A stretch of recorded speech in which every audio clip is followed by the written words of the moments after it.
Assalamualaikum warahmatullahi wabarakatuh. Alhamdulillah, wassalatu wassalamu ala rasulillah wa ala alihi wa sahbihi wa man wala amma ba'd. Rabbi shrah li sadri wa yassir li amri wahlul 'uqdatam min lisani yafqahu qawli. Pada kesempatan ini kita akan belajar hadis yang ke-25 dari hadis Arba'in Nawawiyah. Hadis yang ke-25 ini berjudulkan macam-macam sedekah. Ya, dengan kita mempelajari hadis ini, insya Allah amalan ibadah kita bisa bermacam-macam. Ada hal-hal yang kita bisa lakukan dan itu termasuk sedekah, padahal itu ringan dan tidak mengeluarkan sedikit pun biaya atau uang. An Abi Dzarrin radhiyallahu anhu. Ya, kita awali dengan bismillah dulu. Bismillahirrahmanirrahim. An Abi Dzarrin radhiyallahu anhu anna unasan min ashabi Rasulillahi sallallahu alaihi wasallam qalu lin-nabi sallallahu alaihi wasallam.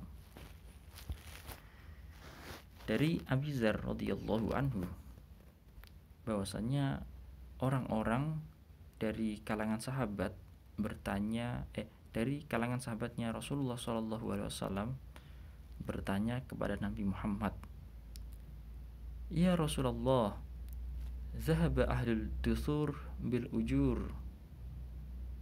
Wahai Rasulullah, orang-orang yang kaya mereka bisa mendapatkan banyak pahala.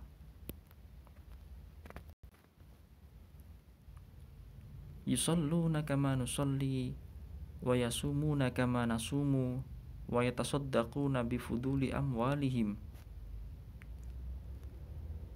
Mereka melaksanakan sholat sebagaimana kita sholat. Mereka melaksanakan puasa sebagaimana kita puasa. Dan mereka bersedekah dengan lebihan dari harta kekayaannya. Nah, ini adalah aduan para sahabat kepada Nabi Muhammad bahwasanya orang-orang kaya ya Rasulullah, mereka lebih bisa mendapatkan banyak pahala. Kenapa? Karena orang yang berpuasa sama seperti kita puasa, mereka sholat sama seperti kita sholat, tapi ketika mereka bersedekah bisa mengeluarkan hartanya untuk sedekah, kita nggak bisa. Dari situ berarti mereka lebih banyak pahala daripada kita. Qala, Rasul berkata, awalaisa qad ja'alallahu ma awalaisa qad ja'alallahu lakum ma tasaddaqun. Bukankah Allah telah menjadikan hal-hal yang bisa kalian sedekahkan, kata Nabi. Innalakum bikulli tasbihatin shadaqah. Sesungguhnya bagi kalian setiap tasbih, bacaan tasbih itu adalah sedekah. Wa kulli takbiratin shadaqah, dan setiap bacaan takbir adalah sedekah. Wa kulli tahmidatin shadaqah, dan setiap bacaan hamdalah itu sedekah. Wa kulli tahlilatin shadaqah, dan setiap bacaan la ilaha illallah sedekah. Wa amrin bil ma'rufi shadaqah, dan memerintahkan kebajikan itu sedekah. Wa nahyin an mungkarin shadaqah, dan mencegah, melarang kemungkaran itu sedekah. Wa fi bud'i ahadikum shadaqah, dan mendatangi istri kalian itu sedekah. Jadi Nabi Muhammad SAW menjawab aduan para sahabat. Ketahuilah bahwasanya kalian juga bisa bersedekah, kata Nabi, Dengan apa? Dengan bacaan tasbih, subhanallah itu sedekah, alhamdulillah itu sedekah, Allahu akbar itu sedekah, la ilaha illallah itu juga sedekah. Dan larangan terhadap kemungkaran, memerintah kepada kebaikan itu juga sedekah, amar ma'ruf nahi mungkar itu. Ditambah lagi seorang yang sudah bersuami istri, ketika laki-lakinya mendatangi istrinya itu juga sedekah. Qaulu, para sahabat berkata, ya Rasulullah, ayati ahaduna syahwatahu wa yakunu lahu fiha ajrun. Sahabat melanjutkan, ya Rasulullah, apakah seseorang yang sudah berkeluarga, bersuami, beristri, dia memuaskan syahwatnya kepada istrinya, apakah itu dapat pahala? Qala, Nabi menjawab, aro'aitum law wadu'aha fi haramin akana alaihi wizrun fakadzalika idza wadu'aha fil halali kana lahu ajrun.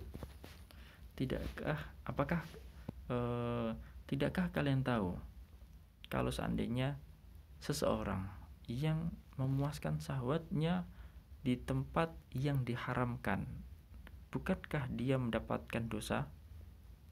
Ya kan?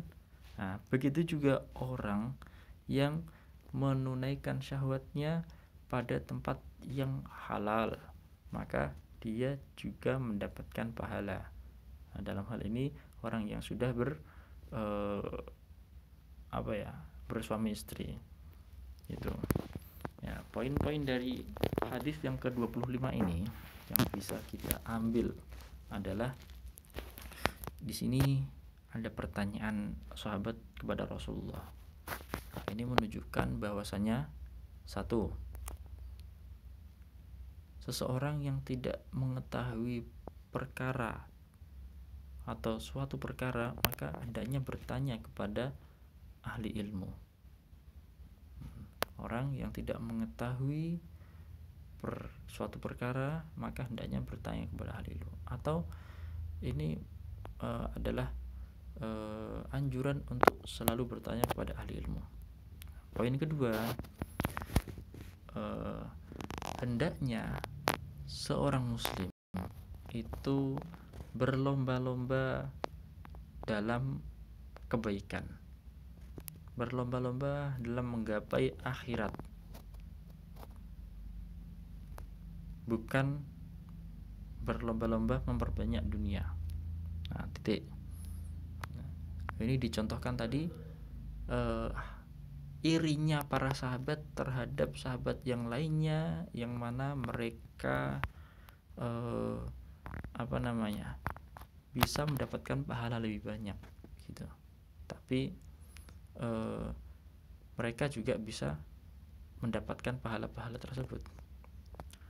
Poin ketiga, bahwasanya bacaan-bacaan zikir atau setiap perbuatan baik itu juga dihitung sedekah. Setiap perbuatan baik, bacaan, tindakan itu dihitung sedekah. Poin keempat, bagi orang yang mempunyai harta lebih,